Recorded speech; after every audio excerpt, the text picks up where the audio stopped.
KA Paul కోసం సాధారణంగా ఎన్నికల్లో ఈసీదే సర్వాధికారాలు అంటారు. అట్లా కాకుండా ఈసీకి డైరెక్షన్ ఇస్తూ తీర్పు రావడం అన్నటువంటిది సంచలనాత్మకం.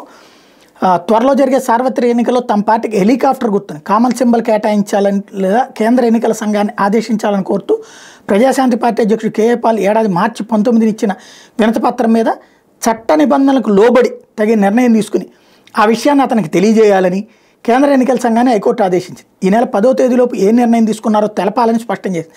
ఒకవేళ ఏదైనా కారణంతో ఎన్నికల సంఘం ఆ వినతిని పరిగణలోకి తీసుకోకపోతే ఈ నెల 12లోపు తిరిగి వినతిపత్రం సమర్పించుకునేందుకు పాల్కు వెసులుబాటు ఇచ్చింది. ఈ వినతిపై కూడా చట్ట నిబంధనలకు లోబడే నిర్ణయం తీసుకోవాలని ఎన్నికల సంఘానికి తేల్చి చెప్పింది. ఈ మేరకు న్యాయమూర్తి జస్టిస్ బొప్పూడి కృష్ణమోహన్ ఇటీవల తీర్పు వెలువరించారు. త్వరలో జరగబోయే సార్వత్రిక ఎన్నికల్లో తమ పార్టీకి హెలికాప్టర్ గుర్తును కామన్ సింబల్ కేటాయించేలా కేంద్ర ఎన్నికల సంఘాన్ని ఆదేశించాలని కోరుతూ పాల్ హైకోర్టులో పిటిషన్ దాఖలు చేసిన విషయం తెలిసిందే. తమ పార్టీకి కామన్ సింబల్ కేటాయించాలని కోరుతూ వినతి పత్రం సమర్పించాలని ఎన్నికల సంఘం ఇప్పటివరకు నిర్ణయం తీసుకోలేదని పాల్ కోర్టుకు విన్నవించారు. అసలు ఎందుకు ఇవ్వాలి ఆయనకి? ఒక కామన్ సింబల్ కావాలంటే ఖచ్చితంగా ఇంత శాతం ఓట్లు 6% ఓట్లు రావాల్సి ఉంది.